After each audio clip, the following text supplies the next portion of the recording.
Hello and welcome everyone. Time Numerology Part 3. Part 1 में हमने जाना था value of numbers, colours of numbers and relationship of numbers के बारे में। हमने जाना था कि हर एक ग्रह को एक नंबर न्यूमरोलॉजी में दिया गया है। इनके कुछ फ्रेंड्स और नॉन फ्रेंड्स होते हैं। फिर पार्ट 2 में हमने जाना कि कुछ ग्रहों को न्यूमरोलॉजी में सौम्य ग्रह कहा गया और कुछ को क्रूर ग्रह कहा गया। सौम्य मीन्स बेनिफिक और क्रूर मीन्स मैलेफिक। सौम्य ग्रह को कैटेगरी ए में रखा गया और क्रूर ग्रह को कैटेगरी बी में रखा गया।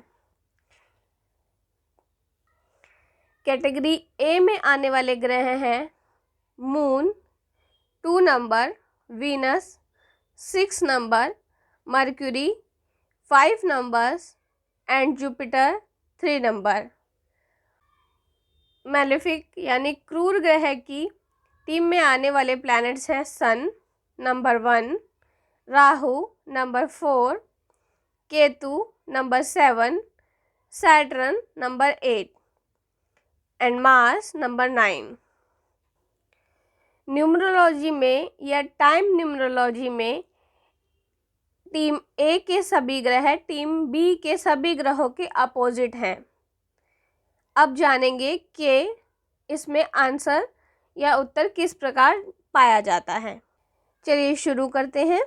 इसके लिए हमें चाहिए होगा एक वॉच या फिर एक मोबाइल जिसमें हम टाइम को 24 आवर्स में कर लेंगे। अगर आप टाइम को 24 आवर्स में करते हैं तब आंसर की एक्यूरेसी कुछ परसेंट तक बढ़ जाती है। इसीलिए मेरा सजेशन है कि आप टाइम को 24 आवर्स में ही रखें। तो चलिए अब हम जानते हैं कि टाइम न्यूमरोलॉजी में अपने प्रश्नों के उत्तर किस प्रकार जान सकते हैं। इसके कुछ नियम हैं। इसमें पहला रूल है कि जब भी कोई व्यक्ति आपसे प्रश्न करे उस समय का समय आपको नहीं लिखना है। मीन्स आप समय उस वक्त का लेंगे जब आप उत्तर दें। मीन्स मैं अभी आपको उत्तर देने बैठूंगी तब का समय हमें चाहिएगा। सो आइए देखते हैं कि इसमें पहला रूल क्या होगा। मान लीजिए कि कोई व्यक्ति मेरे पास आता है और पूछता है कि जो मेरी कल जॉब इंटरव्यू है क्या मेरी वह जॉब लग जाएगी। तब ऐसे में मुझे घड़ी देखनी है और घड़ी में जो समय लिखा हुआ है उसको एज इट इज़ अपनी कॉपी में लिखना है। इस समय बजे हैं 3:38। अब हम इनको जोड़ेंगे दोनों को। इसका आंसर आया 6 और इसका आंसर आया 11। आफ्टर दैट इसको भी जोड़ेंगे, फिर आंसर आता है 2।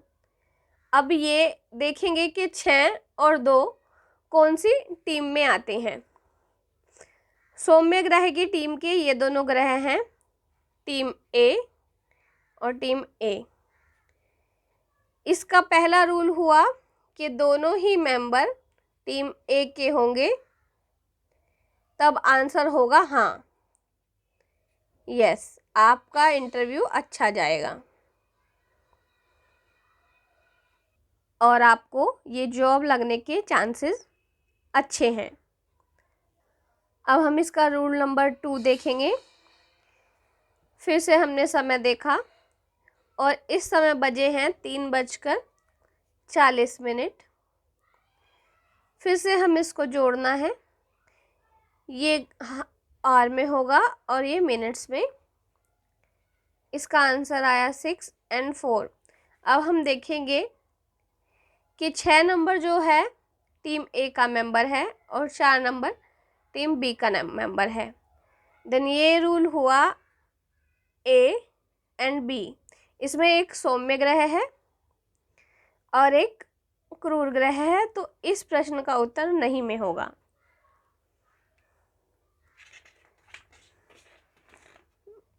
अब रूल 3 देखेंगे। जैसे पिछला रूल था A and A answer is right, और उसके दूसरा रूल था,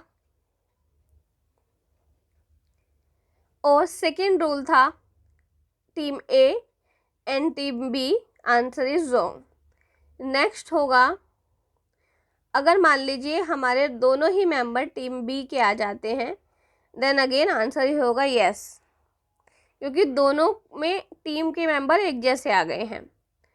चौथा रूल है, if first is B and second is A then answer is also wrong. अब मान लीजिए कि हमारे पास समय आ जाता है 0, 0, 1 एंड 4। मान लीजिए कि हम रात को कोई क्वेश्चन पूछते हैं जिसमें इस तरह का भी समय होगा, और कभी कभी समय ऐसा भी होगा, एग्जैक्टली 4 बजे होंगे जब।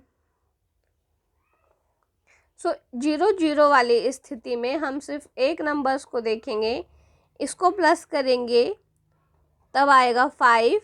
ये एक बेनिफिक प्लैनेट है, तो आंसर होगा यस में।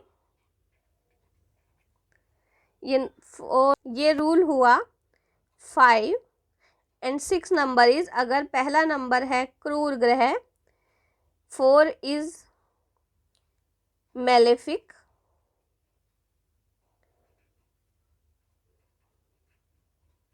Then answer is no. ये इसके सिंपल 6 रूल होंगे। अब हम अपने नेक्स्ट रूल की तरफ चलेंगे।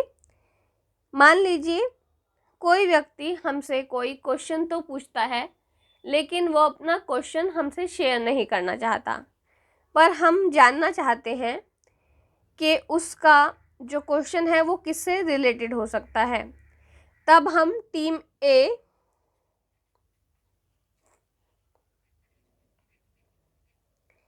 प्लस टीम बी करेंगे, तो हमें आंसर आ जाएगा कि उसका क्वेश्चन क्या था।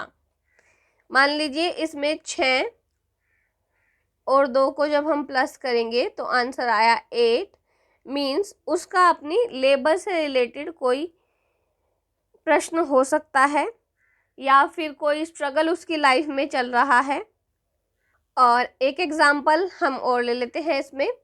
मान लीजिए किसी व्यक्ति का ए टीम का मेंबर आया 6 एंड बी टीम का आया 4, देन आंसर इज 1। सो उसका रिलेटेड क्वेश्चन जो होगा वो अपने सन और फादर के रिलेशनशिप से हो सकता है, उसके फादर की तबीयत ख़राब है उसके रिगार्डिंग कोई क्वेश्चन हो सकता है, गवर्नमेंट जॉब से रिलेटेड उसको कोई क्वेश्चन हो सकता है, या फिर वो गवर्नमेंट से कोई फेवर चाहता है, उसके रिगार्डिंग उसका क्वेश्चन हो सकता है। टाइम न्यूमरोलॉजी में एक तरह से और क्वेश्चन पूछा जा सकता है जो होगा साइलेंट क्वेश्चन।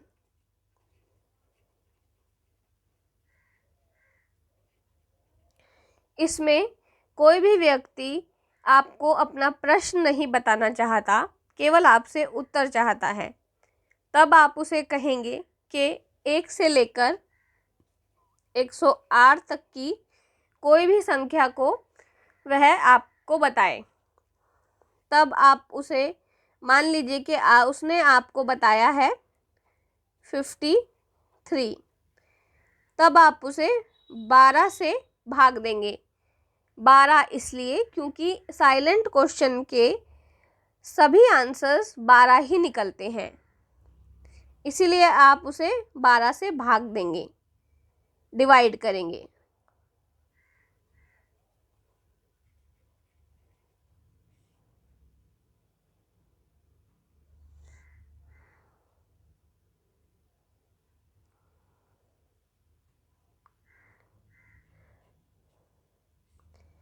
अब जो हमारा रिमाइंडर बचेगा